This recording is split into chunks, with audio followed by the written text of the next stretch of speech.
A very good afternoon to you. This is TV Sapienza on Star Times Channel 260.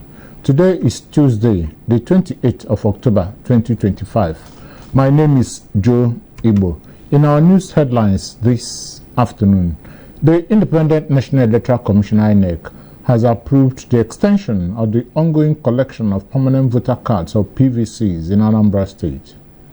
The Joint Admissions and Matriculation Board, JAMB, has released the results of 85 underage candidates who successfully completed the comprehensive screening process under its exceptional admission policy.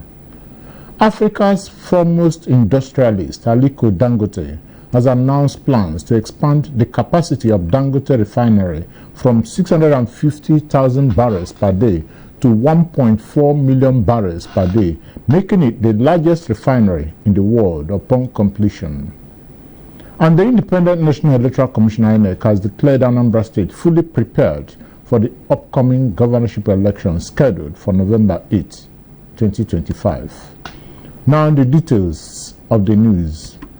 The Independent National Electoral Commission INEC has approved the extension of the ongoing collection of permanent voter cards or PVCs in Anambra State.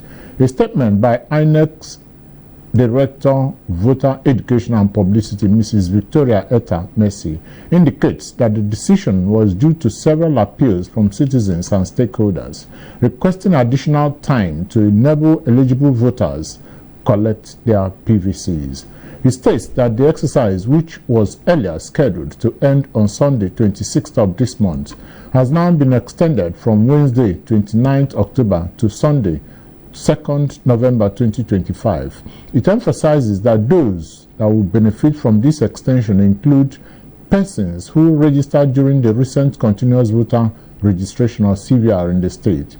It added that registered voters who are yet to collect their PVCs are encouraged to take advantage of this extended window to do so at the designated collection centers across the 326 registration areas or wards in Anambra State. INEC once again reiterates that PVC collection is strictly in person, as no collection by proxy will be allowed. It urges all eligible voters to use this opportunity to collect their PVCs and get ready to participate in the forthcoming governorship election scheduled for Saturday, 8th of next month. The Speaker of the House of Representatives, Dr. Tajuddin Abbas, has announced that the federal government is advancing plans for the diaspora voting bill, which seeks to grant Nigerians living abroad the constitutional right to participate in national elections. Dr. Tajuddin made this known while declaring open a one-day Nigerian stakeholders engagement on diaspora governance and the launch of the Nigerian in Diaspora Response application and website. Organized by the House of Representatives Committee on Diaspora in conjunction with Nigerians in Diaspora Commission. The Speaker, who was represented by the member representing the Ekot Epene Esenudin Obot Akara Federal Constituency of Akwa Ibom State, described the initiative as a major step towards extending democratic participation to all citizens and ensuring that every Nigerian's voice is heard in the process of nation building.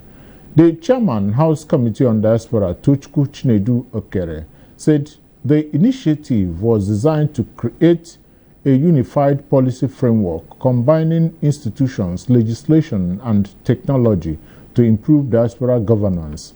Mr. Okere explained that the newly launched Nigerians in Diaspora Response app and website would simplify how Nigerians abroad access government services and communicate with missions globally.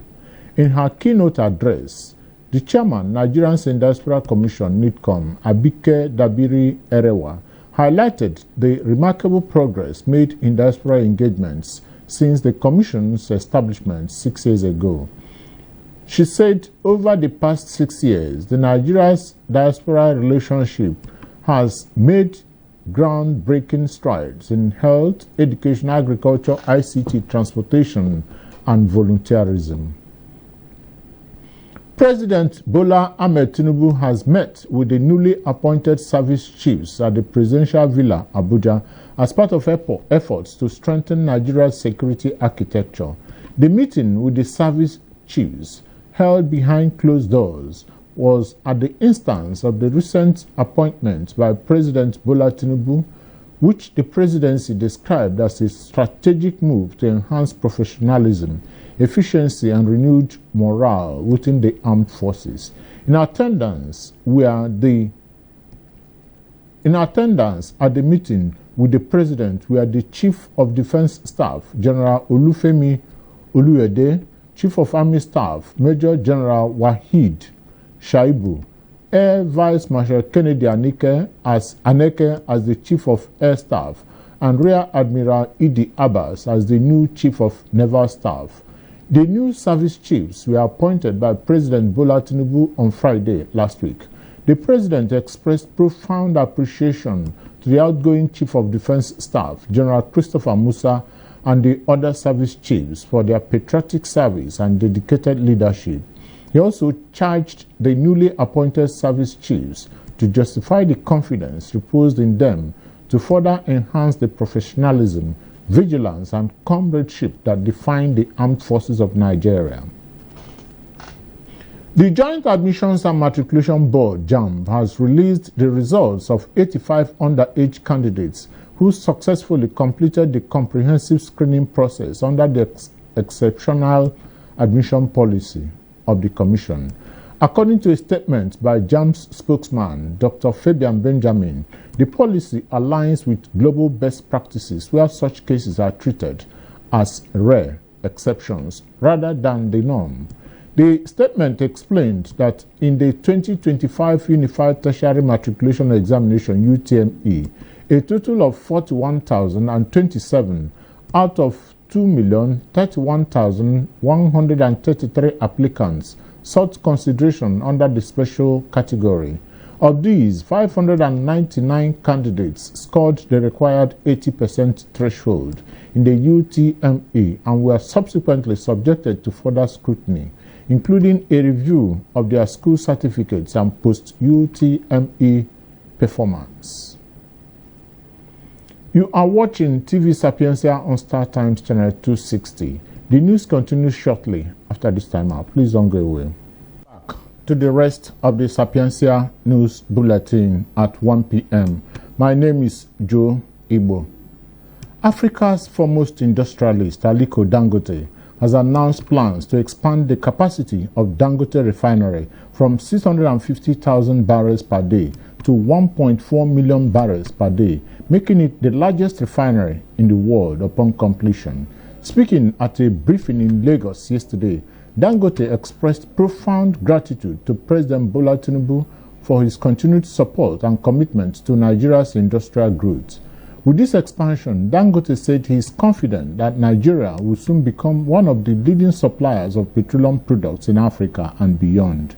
He also acknowledged the federal government's role in mediating recent disruptions linked to union activities and sabotage attempts at the refinery. The industrialist said the expansion project will create over 65,000 jobs during construction, stimulate local industries, and boost Nigeria's energy security. 885 elected delegates of the All Progressives Congress (APC) in Ekiti State have unanimously elected Governor Biodun Oyebanji as the party's candidate for the forthcoming election. The Special Nomination Congress, held at the Ekiti Barapo Pavilion in Ado-Ekiti yesterday, was a peaceful exercise supervised by the Governor of Kogi State, Usman Ododo, who chaired the committee for the exercise. In his opening remarks, Governor Ododo noted that the party was determined to adhere to all legal and procedural requirements in validating the affirmation of a consensus candidate. The build-up to the primary had seen the disqualification of 2 aspirants for non-compliance with party guidelines, while another aspirant voluntarily stepped down for the incumbent governor.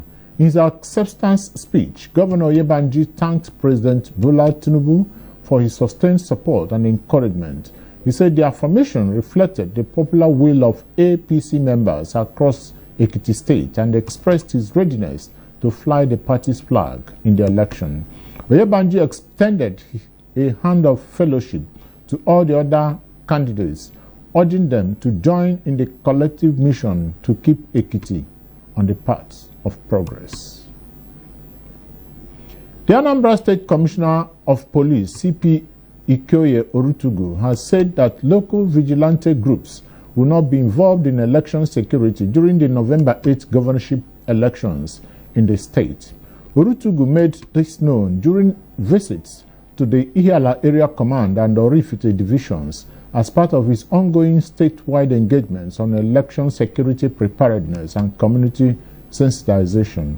The commissioner reaffirmed the commitment of the Nigeria Police Force in ensuring the protection of lives and property, as well as the conduct of a peaceful, secure, and credible election. Addressing officers and men under the area commands, Orutugu charged them to uphold discipline, professionalism, courtesy, and the highest operational standards throughout the election period. The CP urged residents to remain law-abiding, vigilant, and proactive in providing credible information that can support ongoing security operations in Anambra State.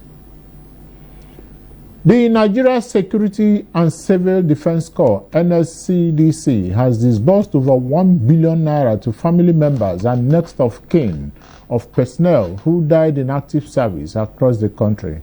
The Commandant General, Dr. Ahmed Abubakar Audi, announced this yesterday in Akure, the Ondo State capital, during a visit to the state command of the NSCDC. Audi explained that the beneficiaries include personnel who either lost their lives or suffered amputations during national and state operations. The NSCDC boss said the compensation was part of the federal government's welfare package for officers of the service. He noted that the initiative marked a departure from past practices and would further motivate officers to continue giving their best in the protection of lives and property. He assured that collaboration with other agencies will be sustained to safeguard critical national assets and infrastructure. One person has been confirmed dead, while 26 survivors have been rescued from the collapsed two-story building at number 54 Cole Street near Cemetery Bus Stop in Oyimbo area of Lagos State. The Director General of the Lagos State Fire and Rescue Service, Margaret Adesheye, gave the update in a fresh situation report made available to newsmen yesterday.